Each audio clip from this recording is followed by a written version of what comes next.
back on sports, but before I get started on sports, I got a little bone to pick with YouTube, and it is sports related.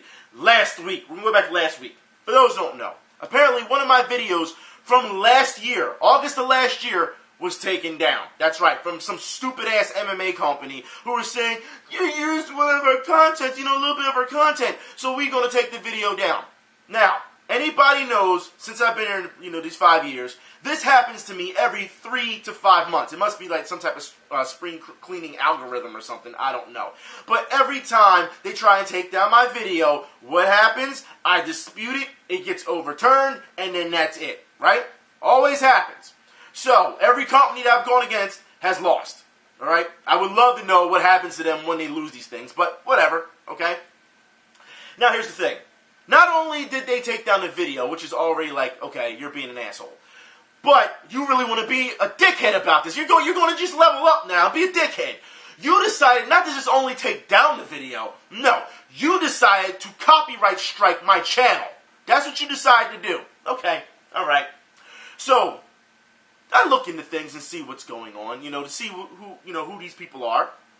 And like I said, some MMA company, and it's not even their YouTube content that apparently I took. It was from apparently another YouTuber, was video or whatever, a bit of a video, that they've recently acquired. Okay, but that's not it. That's not all. Okay, the content that they're saying I took, when I'm looking at the timestamp, it's almost about a minute or so. So you're bitching over a minute of content from a video from last year. Okay, so instead of just taking the monetization, you decide to act this way. All right. So, for those who know, you get the chance to see the match that they're claiming is theirs. All right. So, when you play the match, usually when you dispute these things, you play the match and you see the content, and then you can dispute it afterwards. So, match is there. I play the match button, to play match to see what they're complaining about, so I can, see the issue and try to rectify the issue, right? Dispute the, the claims, and the match button doesn't work. Yeah. So let me get this straight. You can claim a video, get it taken down, copyright strike a video, okay? And say, this is the content used, but yet can't see the content. Really? So, you're claiming that I took something from you, but I can't see it so that I can dispute it. Really? That's the game we're playing now, huh? Okay. So I'll put it like this, and this happened over the weekend, so it's been about 4 days or so, and still nothing. I still can't use it. And things I tried on Google Chrome, I thought maybe it was just, maybe it's just the platform I'm using. Nope, not Google Chrome, not Firefox. No, the button doesn't work at all. Okay? That's what's going on here. And I put it like this, I guarantee you, what they're bitching over, it'll be overturned if I dispute it, because, like I said, every other company has tried this shit with me in 5 years. It's been overturned. As far as I'm concerned, this is coming out as a case of harassment, because you cannot keep doing this every 3 to 5 fucking months. Every 3 to 5 months you pull this shit. And this is sports companies. It's always the sports videos that happens to. And it's always in videos that are a year or 2 years or 3 years later. It's always. Which is pretty pathetic. But like I said, I'm going to try to get my hands on it. Like I said, when I see the match, because it's absolutely ridiculous that you can pull something like that and I can't see the content on what you're claiming. Bullshit. But, let's move on. YouTube, you really need to fix your shit. Seriously. If this keeps happening, like I said, and I'm a YouTube partner, been a YouTube partner for years. So, YouTube has just not too long ago said, we got a new content ID system, an algorithm that will save the partners or help the partners. It'll be less of a headache. Well, it sure as hell ain't working. I'll tell you that. So, I may have to get in contact with, partner help or partner support or whatever, because regular YouTube, they're not going to help. YouTube on Twitter doesn't help. YouTube, all those little things that they have, those little handles on Twitter, don't help. So, yep, going to have to go through them singly. And as you know, if you go through them, it's a headache as it is. This is, once again, why YouTube needs customer service. They need a customer service line. Oh, I forgot. You got to be part of the elite in order to get the private number. I forgot about that.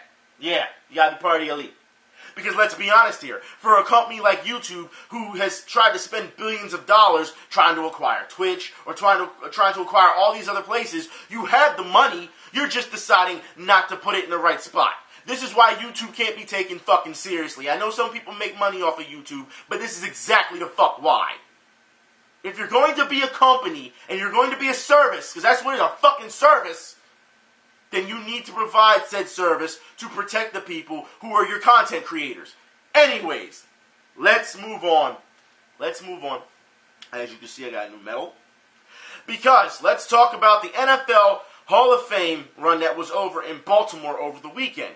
I traveled to Baltimore. It actually happened on Sunday. So yesterday it happened. I traveled out there, went out there, ran it, came back. It actually took me less time to run the damn thing than it did to actually get there. That's right. So it was over at Druid Park.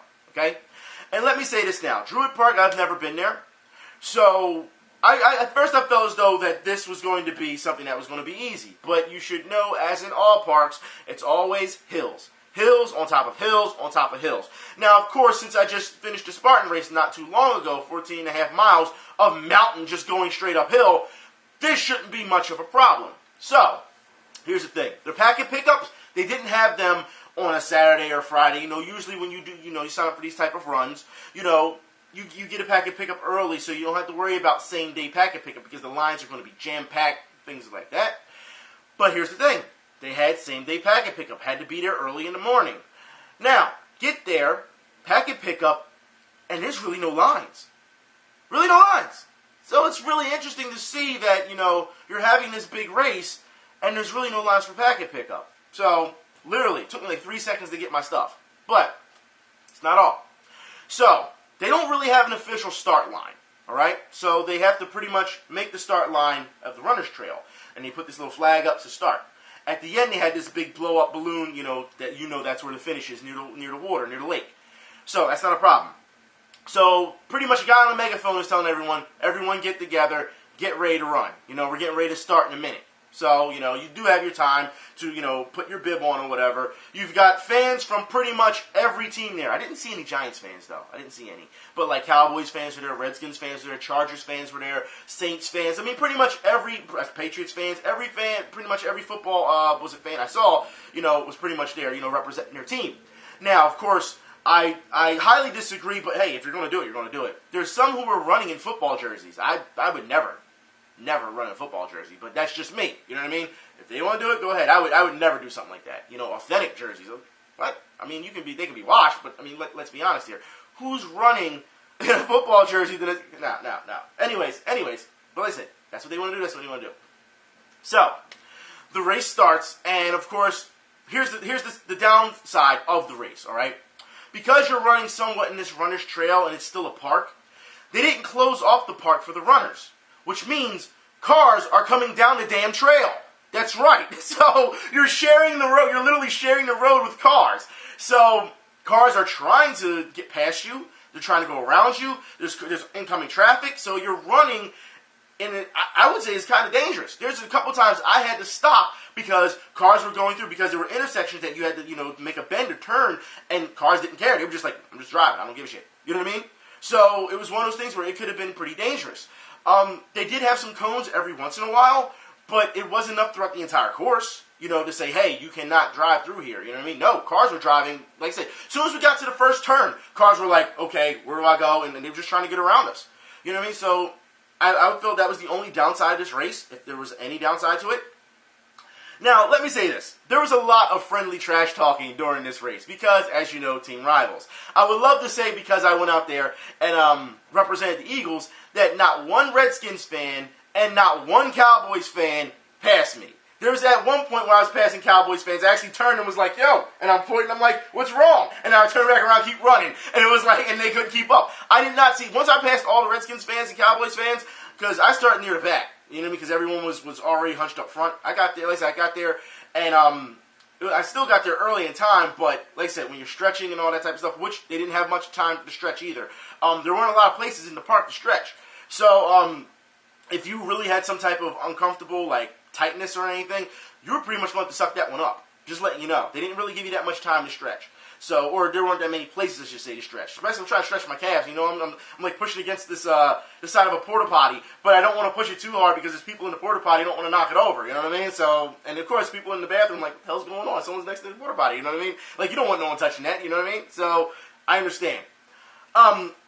So the run itself was actually, I would say, pretty easy. It was very, very easy.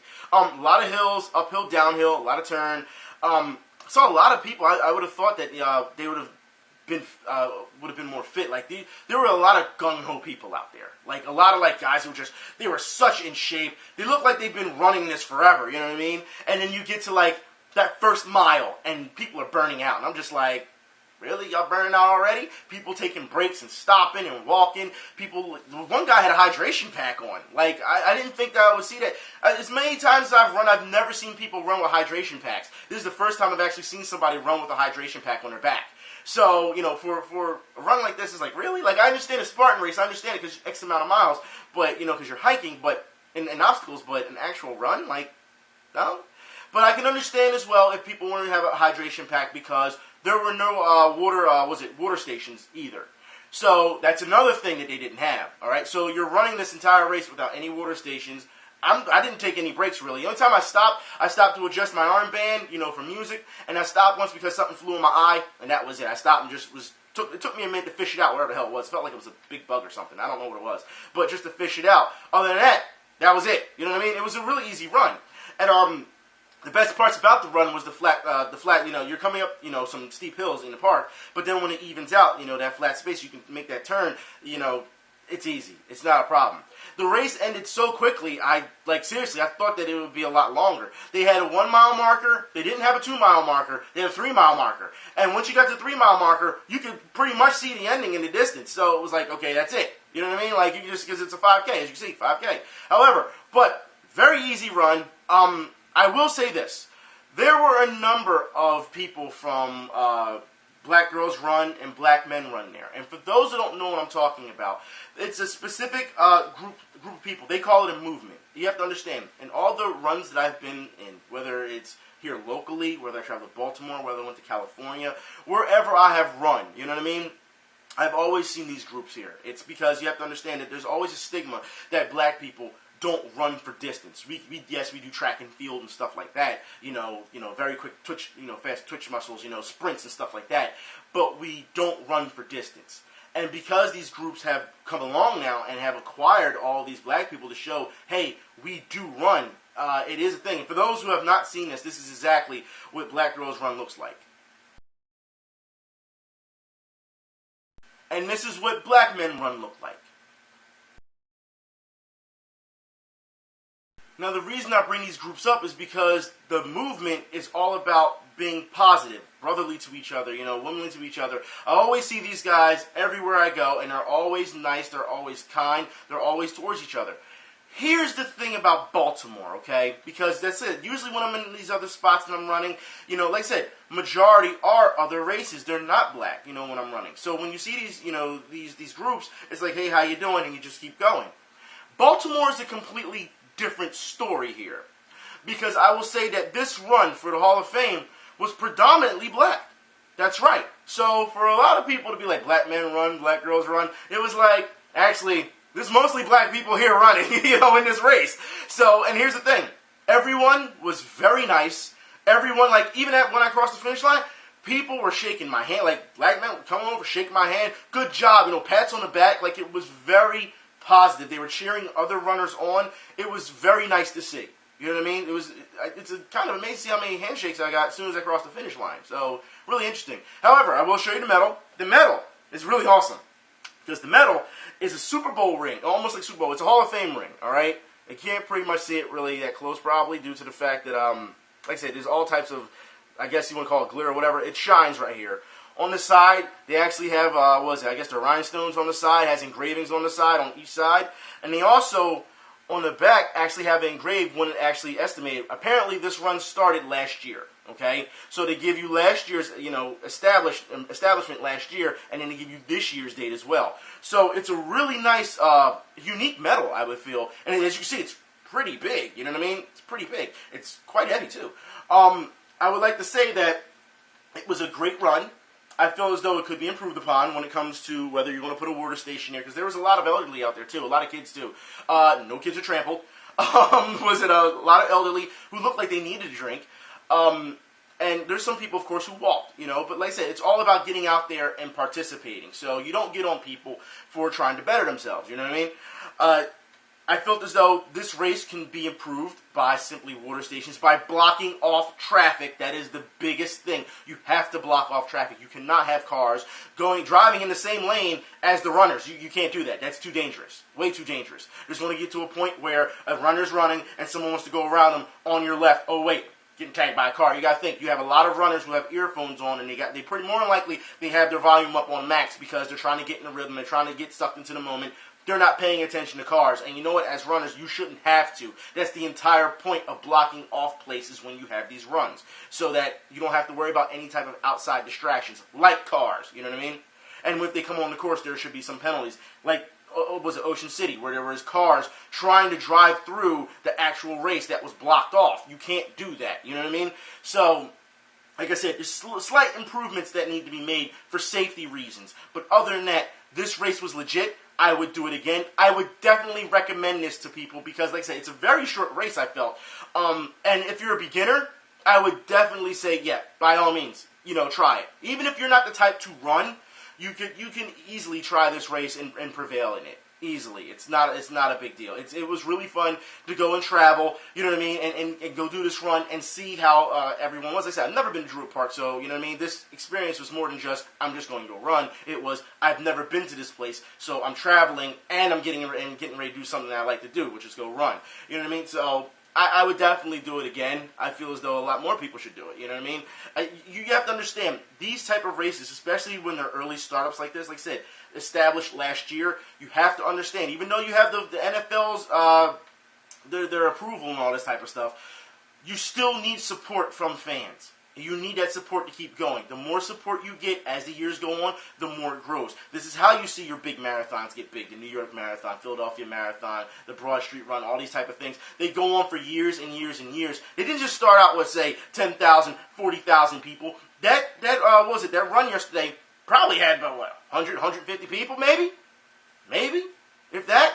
You know what I mean? There was people running with the guys, grown men, you can tell they've been working out. Guys running with strollers, and their kids are in the strollers, and they're running. It goes to show you that, football fans were just coming from everywhere. Like I said, Chargers fans, Browns fans, you saw everyone just coming together. And you just saw, everyone was there for a run and represent their team as well. You know what I mean? I think there was one or two other Eagles fans. Other than that, that was it. But like I said, I didn't see any Giants fans the entire time.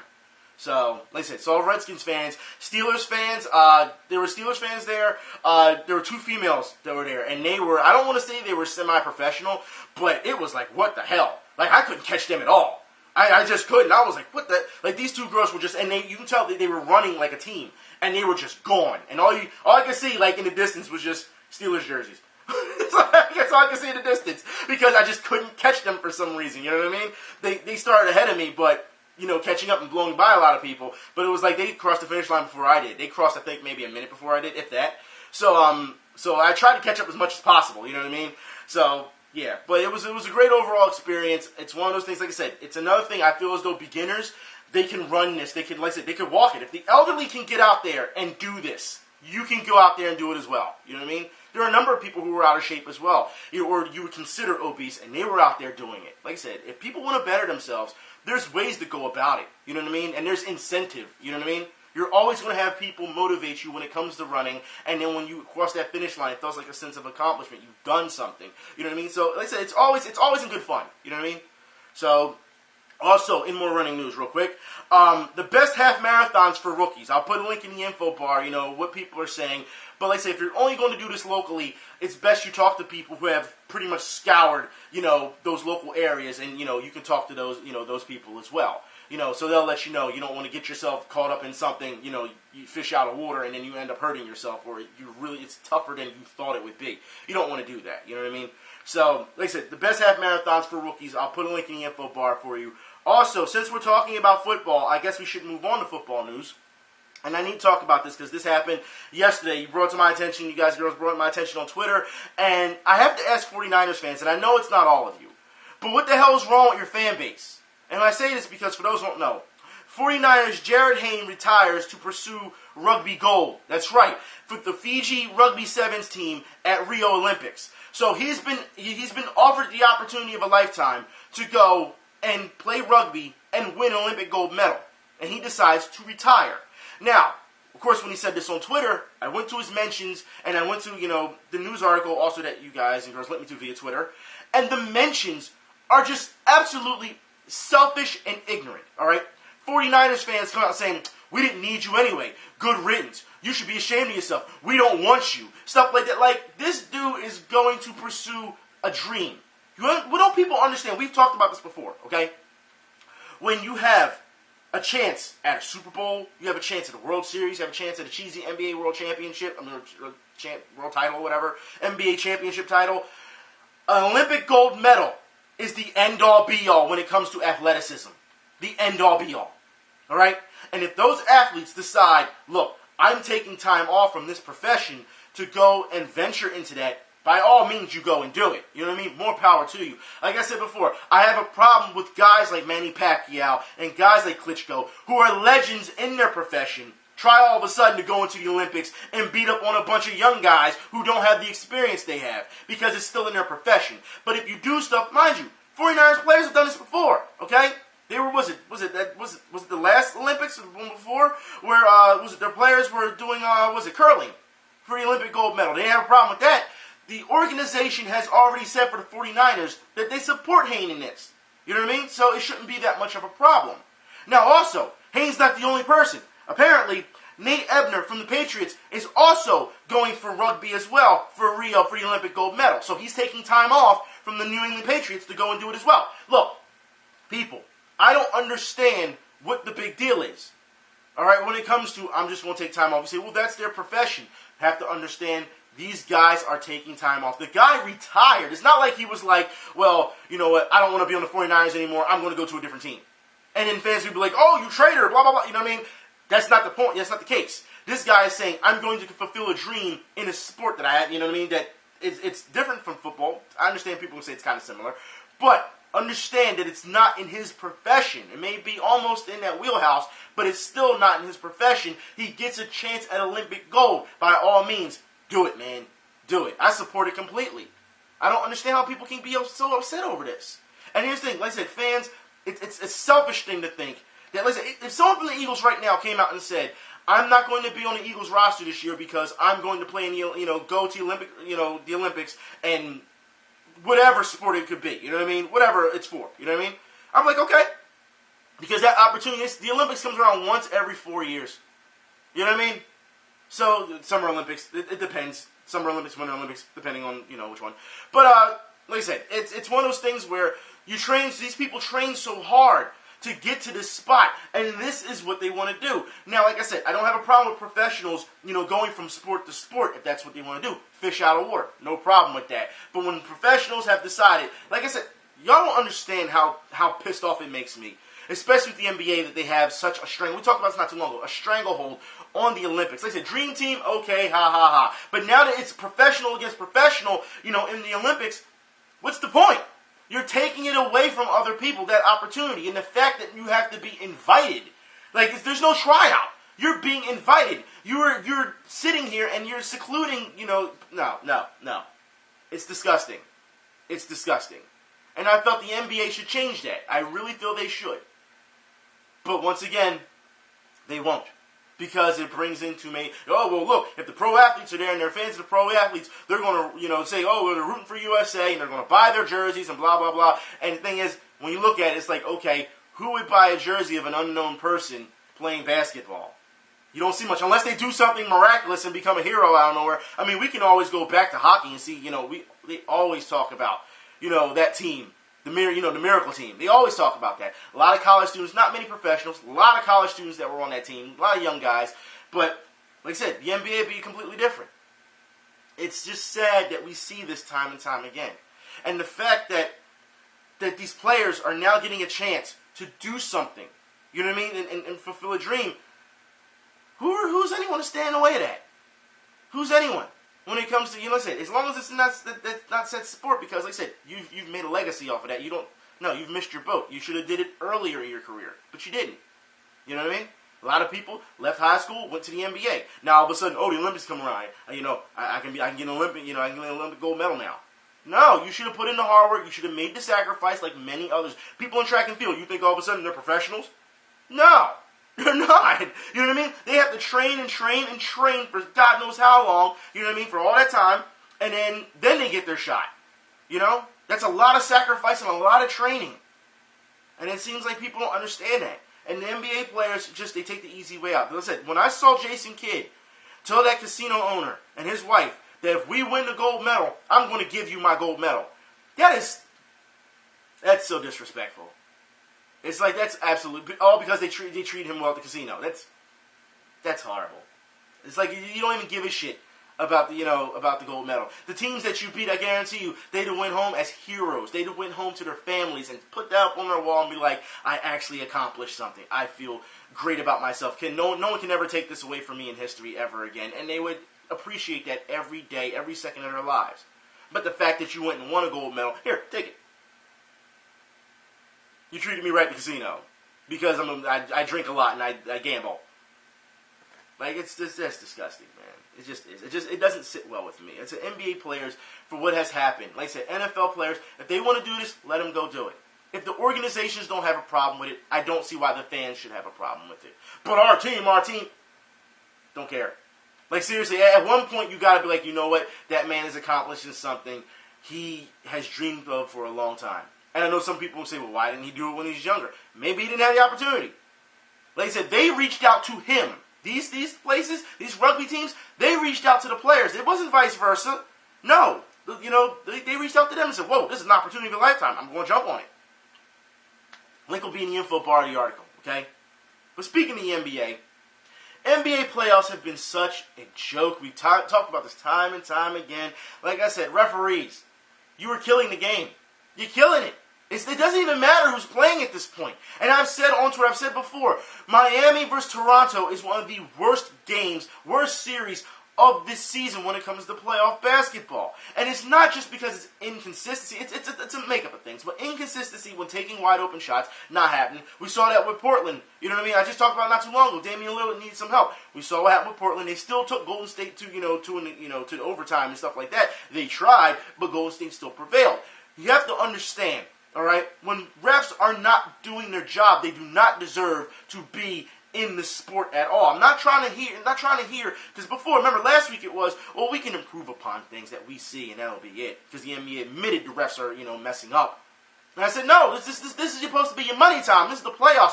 Everything is supposed to be intact. Isn't it throughout the whole season? And we shouldn't even say it's okay for it to happen during the season. But you're supposed to have all these learning pains during the season, the growing pains during the seasons as a ref. So when playoffs come and championship time come, nothing is a problem. Aren't we supposed to, we've accepted that for some odd reason, even though it shouldn't happen, because you're in the pros now. Professionalism. But for those who don't know what I'm talking about, look at this referee. As he clearly it's a fucking travel. It's a travel. It's right in front of the referee's face, and yet, still not called. Quick move. Dragic to Green. Crossover. Green wheels inside for the bucket. Gerald Green coming off the bench. Miami searching for sources of offense. They trail Toronto. How do you not call it? It's right in your damn face. You can see it. He took the extra step. He's yelling travel, and you don't call anything. But it gets worse. That's right. During the season, or I should say during the series, all right, you have players who are taking the ball, jumping up to shoot, don't shoot the ball, come back down with the ball. That's right. And what happens? Then jumps back up again to shoot it. Yeah, travel, clear travel, and the ref says it's an inadvertent whistle because they don't want to call it. Richardson gives up his dribble. Winslow drives in on Patterson. That's a travel. Or is it a tie-up? Officials huddle up. Well, Winslow heading in towards the hoop there wasn't much in terms of another Raptor player having his hand on the basketball, so I'm not sure where Patterson would be involved in a jump ball with Winslow. He went up with the ball, he came down with the ball in possession. Somehow it looks like the Heat are going to end up with the basketball.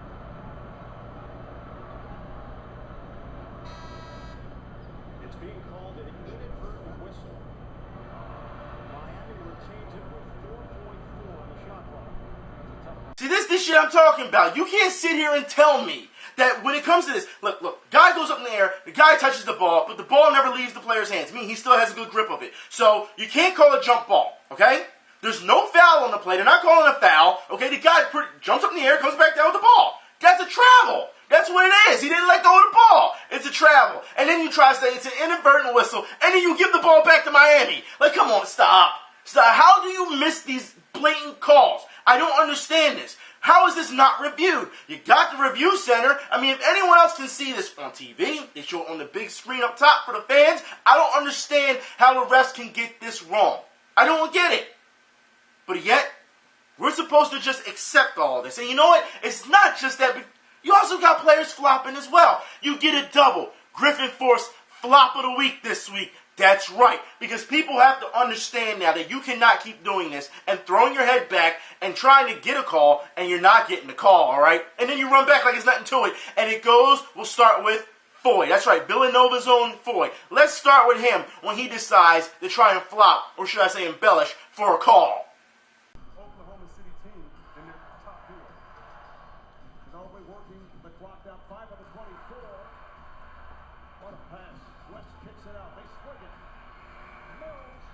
So as you can see, the pick was set. He got bumped on the shoulder, and he throws his head back, holding his mouth. Mind you, not hitting the mouth at all. So you'd say, well, at least there was contact on that one. You know what? Okay, I'll give you that. Let's talk about Dwayne Wade. That's right. Who embellishes, who flops, throws his head back as if he was hit in the face. And guess what? There's no contact on the play whatsoever.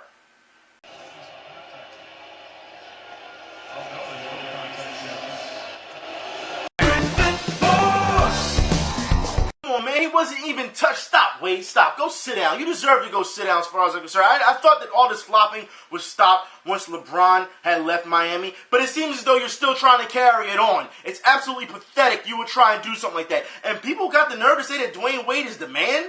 I'm sorry. I told you before, I can't respect you if you're going to sit and flop. Like I said, wasn't even touched. Even if you had some type of contact, you could probably defend it. But he wasn't touched at all. Like, come on, man. Acting just, you know what? Go be an actor. You know what? Space Jam 2 is getting ready to happen. Why don't you go join that, as far as I'm concerned? Oh, my God. You know what? Speaking of LeBron, it's a good segue. I feel as though now that Toronto is going to play in the Eastern Championship, let's be honest here, the East is weak as it is, all right? They're going to get rolled over by the Cleveland Cavaliers. If you think that Kyle Lowry is going to drop 30-plus on the Cavs, no, it's not going to happen. If you think DeRozan is going to all of a sudden shine, no. Look, they don't have the pieces that the Cavs have. The Cavs are more of a complete team, and as Cavs fans would say, we're healthy now. So, and I'm going to explain that a little bit later, too, about the health thing, okay? But, I'll play this. I foresee the Cavs beating Toronto. I think the better game in this championship series will be, OKC versus Golden State. That's going to be more of a more complete team versus another complete team, but I still see Golden State edging them out. I think that Cleveland will roll them over so bad, maybe another sweep. Maybe Toronto will get one game. Maybe, all right? But I think that this Golden State versus OKC setup, it's going to, It's going to be for a couple games. Unless Golden State just comes out hot and just starts just launching, just napalm all over the three-point arc, then yeah, you can call it a game, all right? But Kevin Durant has shown, and Russell Westbrook, I put it like this. If Westbrook can limit his turnovers, there's a good chance that OKC can steal a couple games, all right? There's a good chance. They'll have a fighting shot if he can limit his turnovers. But the problem is when he penetrates and he tries to kick out, it always goes to, I don't understand it. Granted, Russell Westbrook, he'll have 30 points. He'll have 10 assists or whatever. But when you look at his turnovers, it's like, damn, you got to limit that, bro. And anyone will tell you in sports like that, especially basketball or football, a quarterback will say, I would rather not throw interceptions than throw touchdowns. If I have X amount of yards and no interceptions, that's a good day. As opposed to having 5 touchdowns, 2, 3 interceptions. That's not a good day for them. That you can ask any quarterback. Same thing with point guards, okay? They would rather have all these assists and all these dimes, and have low amount of points as opposed to having a bunch of points, 30, 40 points, a bunch of assists, but having those turnovers. You know what I mean? It's all about cleaning up your mistakes. Russell Westbrook can be brilliant at times, and then there's times where he is just dog ass. That's just how it is with him. It's trial and error. He is the J.R. Smith of point guards when it comes to passing as J.R. Smith is when it comes to shooting the ball. He can be very streaky at times. So, like I said, but Russell Westbrook is a freak of nature as far as I'm concerned.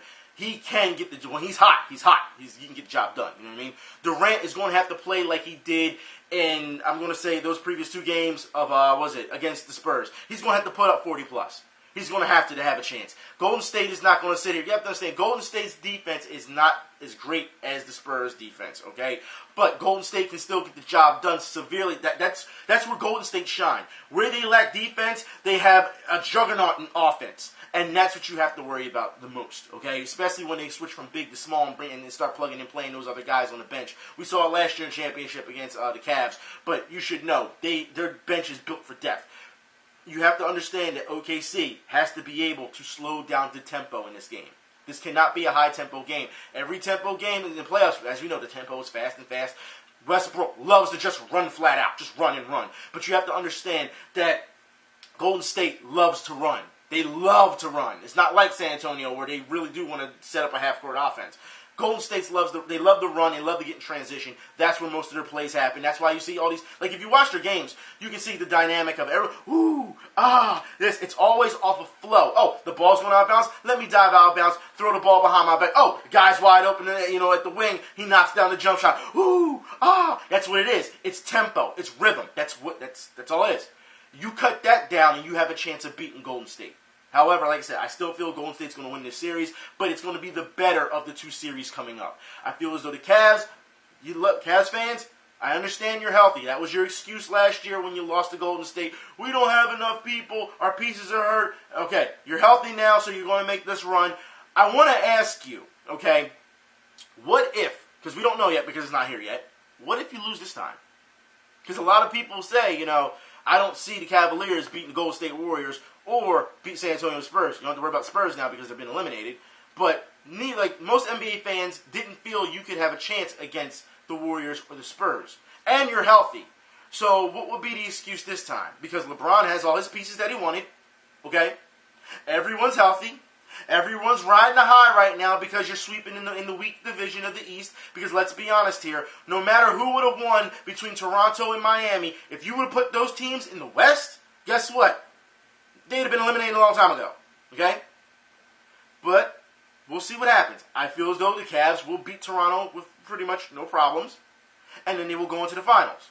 I feel as though they're going to play Golden State in the finals, and then we'll see from there. I really feel as though we'll see if there's any injuries that happen along the way. We don't know.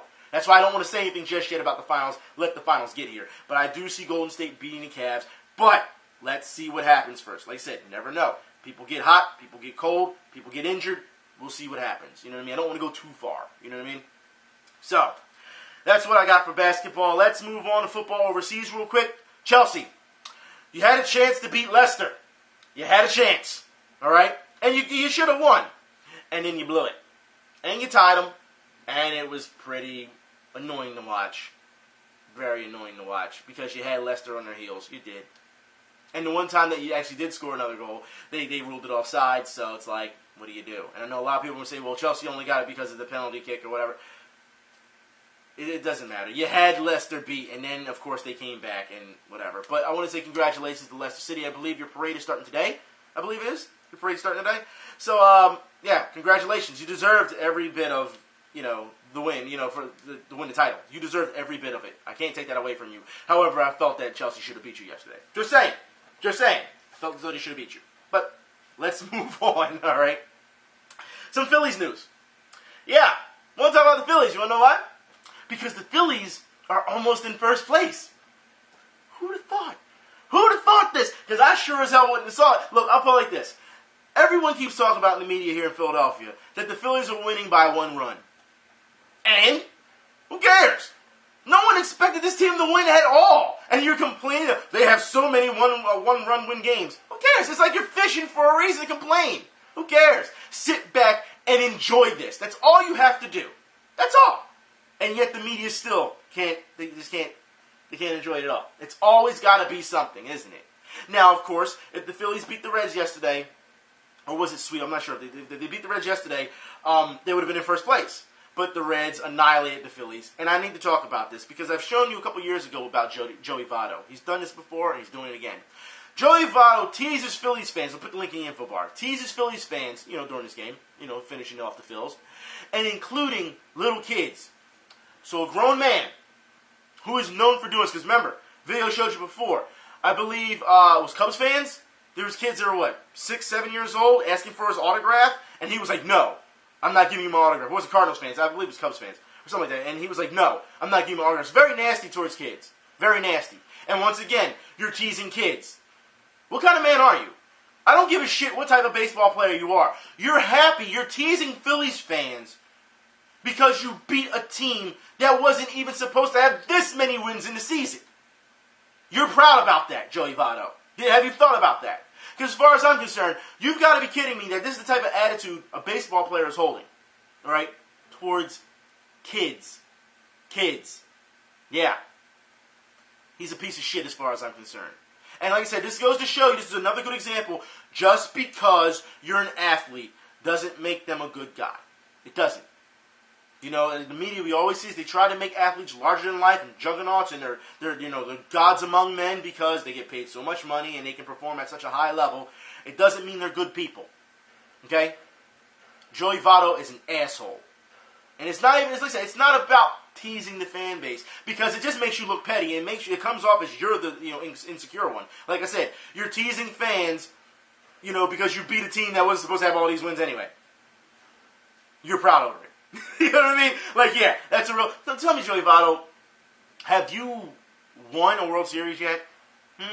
I'm wondering, have you won a World Series with Cincinnati Reds? No? You haven't? Okay, shut the fuck up. See, that's how I see things. You're going to go and tease a fan base. Okay, whatever. You know what? The fact is, it shouldn't happen. Like I said, the link will be in the info bar if you want to see it. It's absolutely disgusting they would do this. I would say to the rest of the division, our division, what's going on?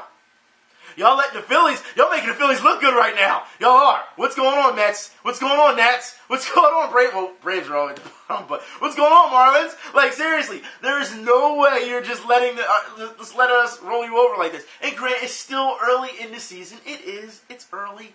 Everyone's going to get their hot streak. Everyone's going to start, you start to see the pretenders from the contenders. They start to pull away. I get it. But right now, it's like, the Phillies are doing a thing, and you can't even be mad. You can't. Like I said, sit back, enjoy the games. You know what I mean? I see a lot of people, how are the Phillies pulling this off? Doesn't matter. Doesn't matter. Just enjoy it. That's just, I don't know, man. Also, in MMA news, yeah, maybe I'll get struck down for this one too. MMA news, yeah. Put another strike on my channel there.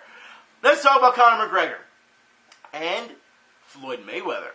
That's right. For those who don't know, Conor McGregor pretty much is baiting Floyd Mayweather into a boxing match. That's right. Now, Floyd, of course, he has said he's retired, he's not coming back. Every time Floyd is asked about coming back to fight another fighter like Keith Thurman, legit fighter like Keith Thurman, or Sean Porter, or, like I said, even get in the gym and spar it out with Adrian Broner, he won't do that either. Okay? These are guys who are high-tier boxers at their highest of levels, okay? And Floyd Mayweather won't fight them. I'm wondering why Conor McGregor thinks that Floyd will just make an exception and fight him. I'm just wondering.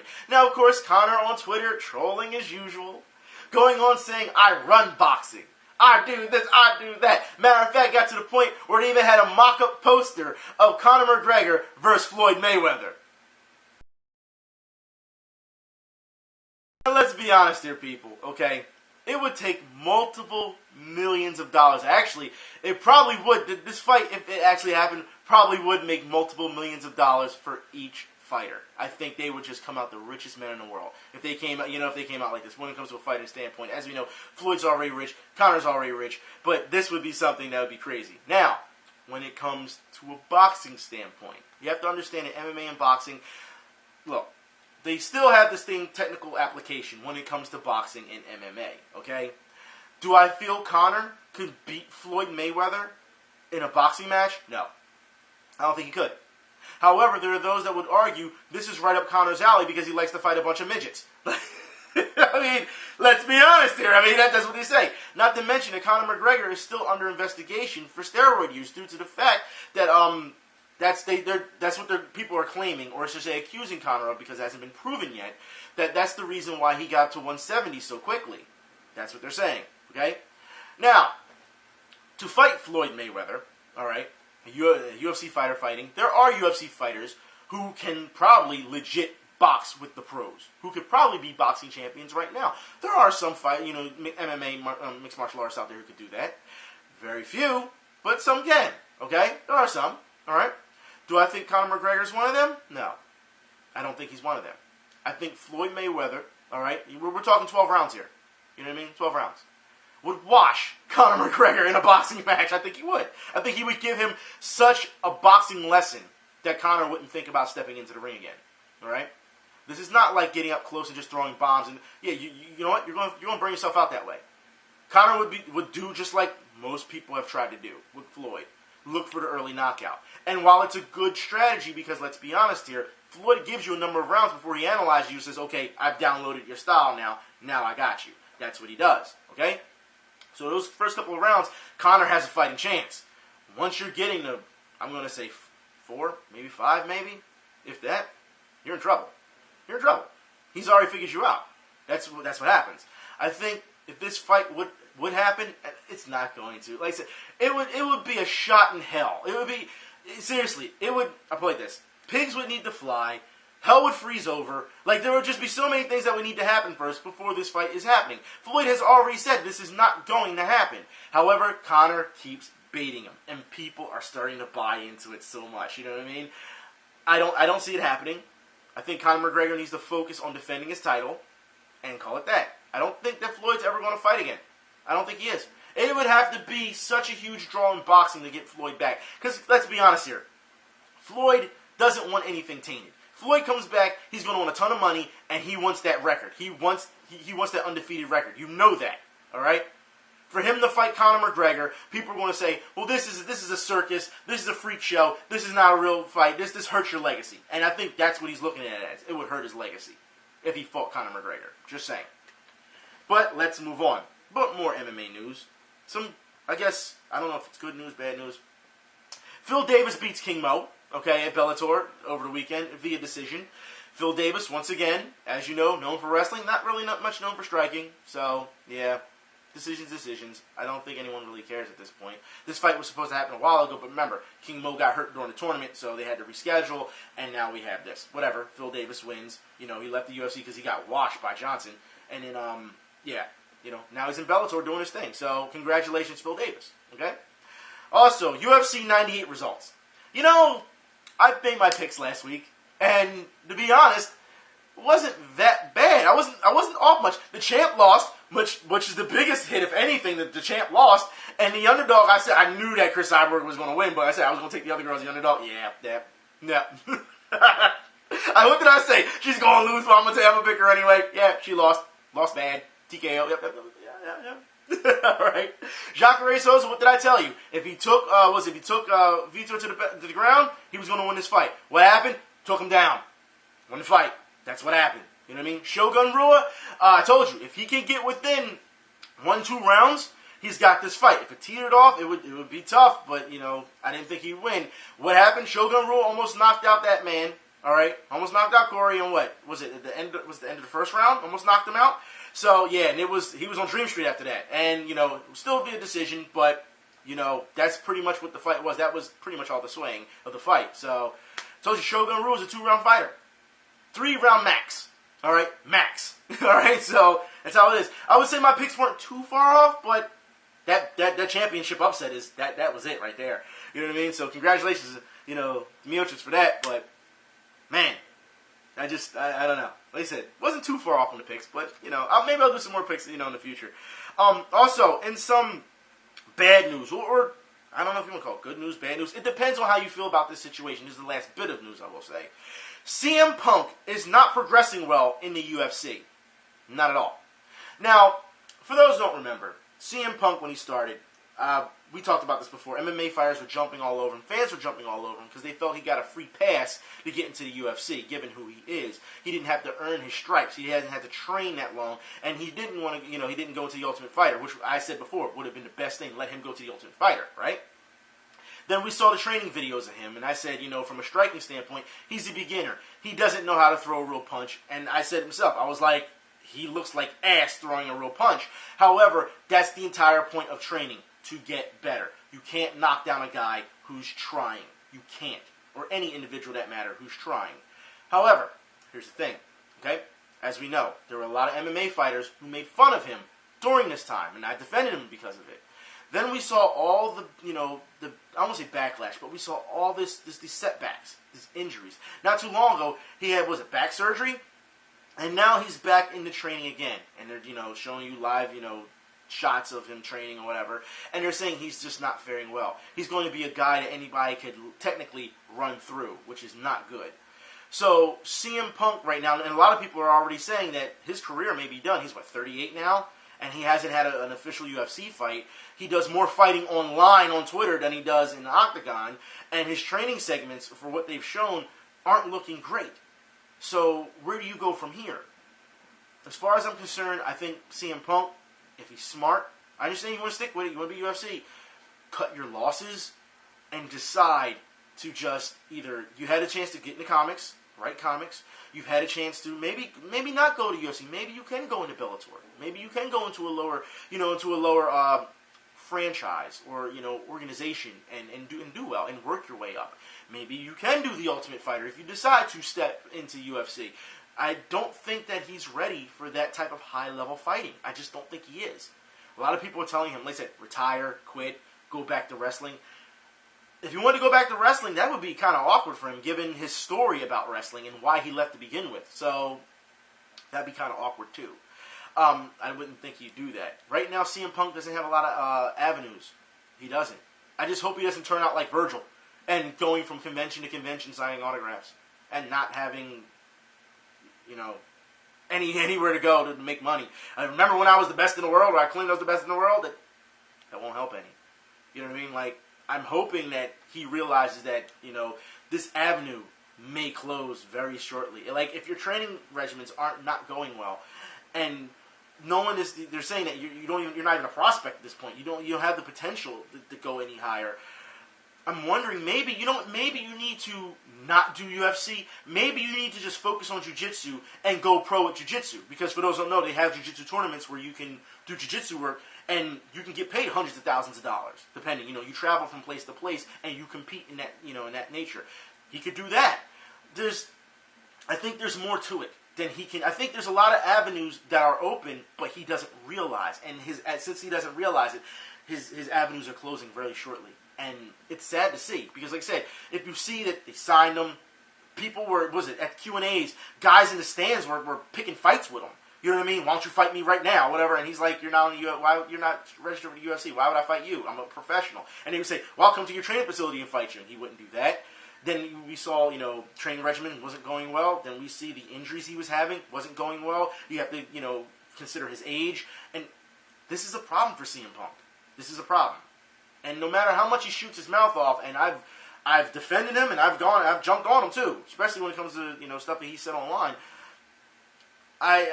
You don't want to see a person who, like I said, once again, has a dream of doing something like this. You don't want to just knock them down. You don't want to see them fail. You want to see them do well. You know what I mean? Just because it's not your dream or because you couldn't fulfill your dream doesn't mean that other people can't. You have to understand, when it comes to training, when you're there 2-3 hours a day, and you're getting your back busted and it's not just striking. You have to understand, you're also learning takedown works. This means you're being a crash test dummy. That means if they're going to, if they do a demonstration and you're the crash test dummy, guess what? You're getting thrown, you're getting submitted, you're getting slammed, you're getting all kinds of shit happening to you. Because they want to, and they're going to put aggression to it because they want to show the other students, the other people who are learning, this is how you do it. And you know what I mean? Put the forearm in, or when you're sprawling, push them down. Like, there is a lot to this. So at the end of the day, you're like, fuck, I feel like shit. You know what I mean? Because you're also coming off that adrenaline high, that dump, because you're using a lot of adrenaline during that time. And you feel like shit. Just to what? Go back the next day and do it again. That's why by the time that you get to an actual fight, or, you know what I mean, an actual scheduled fight, you're just like, dude, let's just go. Let's just go. Like, everyone just talking at you or talking shit online, dude, you don't know what I go through, it does not fucking matter. Shut the fuck up. You know what I mean? Like, fighters go through a lot. And if you haven't been through that, you won't know. If you look at Chris Lieben, Chris Lieben. If you watch the documentary, what is it? They had two. It's a back-to-back documentary, Bigger, Faster, Stronger, which is about steroid use in wrestling and in sports. And then there was another one after it that they did that was really well done. What was it called? But they talked to Chris Lieben, and I forgot what it's called. But they talked to Chris Lieben, and he talked about how he was always on something. He was like, there's so many fighters who were doing heroin, and they realized that they can get the same type of feeling without the heroin with Oxycontin. So they were taking Oxycontin all the time, and he stopped drinking. He said there was times before fights, he was in there having diarrhea and puking his guts up, and they were like, Chris, you're on the fight. So then he would go in there, and then he would have to fight. And then you see these fights, it's like, wow, Chris Lieben looks gassed. He looks like he has no stamina. He just got finished dying, shitting and puking. What the fuck do you expect? Then you want him to go 5 rounds, 3 to 5 rounds, at a high level pace with a guy who's looking to knock his head off. Like, yeah, he's not there. And Chris Lieben admits all this type of stuff. You know what I mean? So it's like, and the fact that he says that so many fighters go through this, and not just fighters, also wrestlers, also, athletes in general. When you put yourself in their shoes and you see their training regimens, especially for me, like I said, doing boxing, doing jiu-jitsu, doing that type of stuff, you can see it. And it's like, what the fuck? You know what I mean? Like, when you are there for so many hours a day, like I said, and you're taking that type of punishment, when I come home, I don't want to be bothered. You know what I mean? I don't. I really don't. It's like, leave me the fuck alone. You know what I mean? That's how I feel. You know what I mean? Because you've been thrown around, granted, you're throwing other people around, but you're there for so long, and you're getting slammed, you're getting punched, you're getting kicked, you're getting all this, and it's not just getting kicked. You have to say, when I say getting kicked, I don't mean taking kicks to the head. What I'm saying is, when you're taking leg kicks, you know what I mean? Because you're in defense, you're taking leg kicks, so you have to learn to take, harness that pain in your shin. Trust me, it's going to get to a point where you're not going to feel like even walking home, because you've taken so many leg kicks to the shin, you know what I mean, to the calf, or up into the upper thigh, stuff like, you know what I mean, or in the inner thigh. I'm telling you, dude, it's something that when you learn this stuff, it's a completely different thing. You are miserable. You just are. And you say, well, why'd you do it? Because there's a bigger goal at hand here. And you have to be able to sacrifice yourself, that body, your friends, your family. You have to understand, they're going to have, everyone's put on hold, because you got to think, you're there hours a day. You could be doing something else. You could be hanging out with your friends, or with your family, or whatever, your children, or your wives, or whatever. You know what I mean? You are simply taking that time away for you, and that's why you have to make the best of it. So when they say that he's not progressing, and that's the thing, you want to make the best of that time that you have at a high level. And if CM Punk is not progressing at a high level every time, because that should be your motivation. Every time you walk into the gym, anytime you walk to the facility, it's, all right, go time. It has to be better than what I did yesterday. It has to be. And if he's not progressing, that's a huge problem. It's a huge problem. Like I said, setbacks are one thing. Injuries, surgeries, and stuff like that, I feel bad for the guy, because I know how it feels to have a setback in training. You're working so hard, have a setback, and then you're like, fuck. And you understand, when you're not doing that consistently because you have to rest, it's almost like restarting again. It's almost like getting back on a bike with training wheels. It is. You know what I mean? You lose that feeling every once in a while. It's like getting punched in the face every day, and then say you take 2 months off. You know what I mean? You get a little comfortable. You know what I mean? That's why you have to do it every day. You know what I mean? Like, I don't know. It's one of those things. I hope that things work out well for CM Punk. I hope they do. But for what we're following, I'll put the link in the info bar as well. For what they're telling us, this doesn't look like it's going to go CM Punk's way. I would really give him, my advice to him would be, if you're not going to go back into wrestling, I would say venture more into writing for comics like you did before, or like I said, go into a jiu-jitsu professional. You know what I mean? Go into that. Do that. Because everyone is saying that your striking is the bad part. I haven't seen much being said about your jiu-jitsu. It's mostly your striking. So, you're a professional wrestler as it is, and you know jiu-jitsu. I would say go pro with that. You can make a ton of money doing that. You know what I mean? They have a specific, platform just for jiu-jitsu, jiu-jitsu fighters. That's what they call them, jiu-jitsu fighters. You know what I mean? So you can roll on those mats. You know what I mean? I would say do that. Harness all types of championships, get paid lots of money, travel around the world and do it. I just watched, on Saturday? I watched on NHK, the World Judo Championships, in Japan? And yeah, that was, to see the takedown system, point system, see, the pushing out of bounds, and see how things went. Really interesting. But those guys were paid a lot of money to do it. You can get paid a lot of money. Like I said, when one avenue closes, there's other avenues. You just, like I said, when you're part of the martial arts community and you open yourself up, you see all these different avenues. You do. You know what I mean? If you're not, if you're a good striker, but you're not good at jiu-jitsu and you're not doing well in UFC, maybe you can go into kickboxing. Maybe you go into Muay Thai. You know what I mean? Maybe you can go into regular boxing. Maybe, you know what I mean? Like, there's other avenues for grappling and, separate for grappling and for striking. And I feel as though those avenues aren't being harnessed enough. I don't think they are. So, anyways, I'm done for today. I'll talk to y'all later. Hope y'all be safe. Hopefully by next week we'll have this whole copyright thing sorted out. If I can actually hit the button and start the damn work. Anyways, talk to y'all then. Y'all be safe. I'm out.